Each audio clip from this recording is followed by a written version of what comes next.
Yeah, you kind of describe the first tactic, which they explain in the book, which is connect and redirect. So again, if they're having an outburst that's right-sided, of the right brain sided, Mhm. then you want to connect with them on the right side as well from your end as well, versus going coming in from the left side and having more logic. So we want to connect with them right to right, and then redirect them back into the river into the middle, Yep. which is the first tactic they use. And then the next tactic is name it to tame it. I like this one because name entertainment is the idea of storytelling for Yes. children, right? So a lot of times when something bad happens, we tend to, I think as parents, generally we tend to either gloss over it or kind of say, oh, it's okay.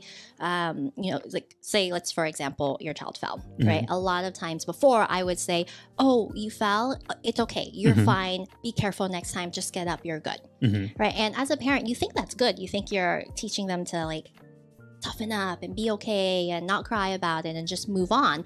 But this book teaches us that this method of what they call kind of dismiss and deny, Right. You're not validating their feelings, you're not letting them control the narrative, and so it becomes almost like a traumatic effect that they suppress Yes. with them throughout their lives. And so name it to tame it means you approach them and you say, oh, along the lines of like, you fell, then what happened? And you allow your child to tell you what happened. And through narration of their story, they start to also expose these emotions and feelings, and then ideally of what they actually need from you. Yeah.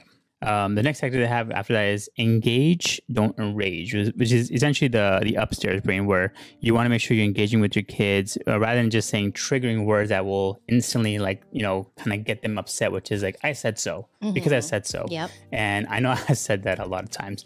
And when you do that, you kind of just completely take away anything that was bothering them before. Now they're just mad at you because you said, I said so. They want to understand why they can't do a certain thing. They want to understand why the no is happening. So if you were able to engage with them and explain to them, this is why you can't do a certain thing, they'll be able to understand it. Versus if you just say, I said so, and that's it, they'll just completely shut off and become more enraged. Yep.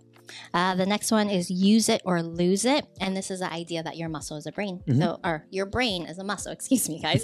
So because it's a muscle, you got to practice it. You got to practice using your brain. You have to start asking your children questions like, what would you do in this situation? How do you think this person would feel? To teach them empathy, to teach them compassion. And it's just exercising different parts of the brain. Yep.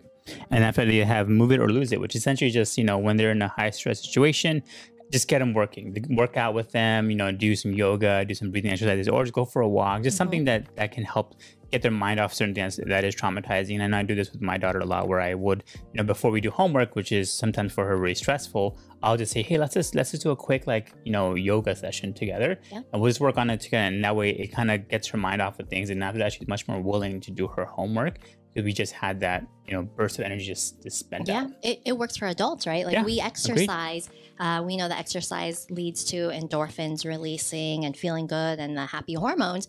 But I don't think that parents generally apply that to children, because I don't think we want to force them to exercise of course, or train or all of that. But the authors do share that even the simple act of smiling, right? That's moving a muscle in your body. It automatically makes you feel good. Yes. Yep. Then they have integrating memory, which is implicit.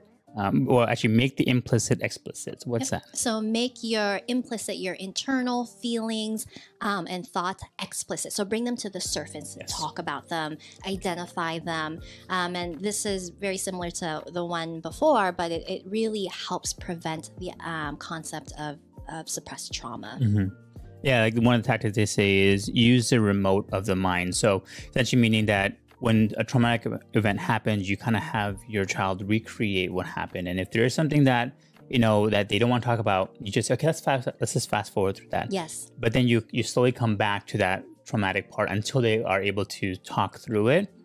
You're kind of making the implicit explicit. Like the remote control. Exactly. Fast forwarding it. Yep. Pause, rewind. I get it. We also have remember to remember. So this is kind of like using your brain as a muscle. It's just having exercises for your kids to remember things, practice recalling important events. When you're in the car, you're driving or whatever, talk about things that have happened in the past. And that helps them be able to draw up all of these memories and thoughts and feelings that come with it. And then the next part is the integrating the many parts of myself.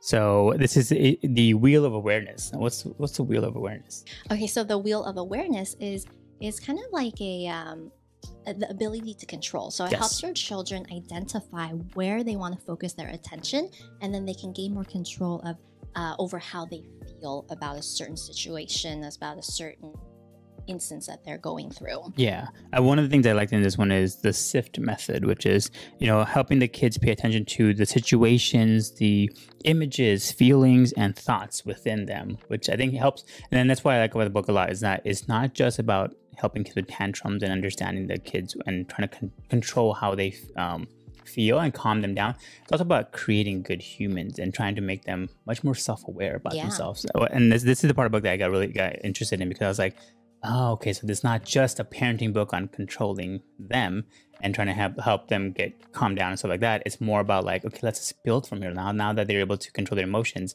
let's keep going with that. I appreciate that. Yeah, I think one of the common themes I'm realizing is the books that you and I, as we gravitate more towards, are the books that have that concept where it's self-improvement, but then also the last part of it is how do you turn that around and actually improve the world, essentially those around you, your community, the people that you work with. It reminds me of Adam Grant's book, Think Again, right? And also, what's the other one? 7 Habits of Highly Effective People. That's all about self-improvement, but not just that. It's let's make the world a better place with what we know. Yes.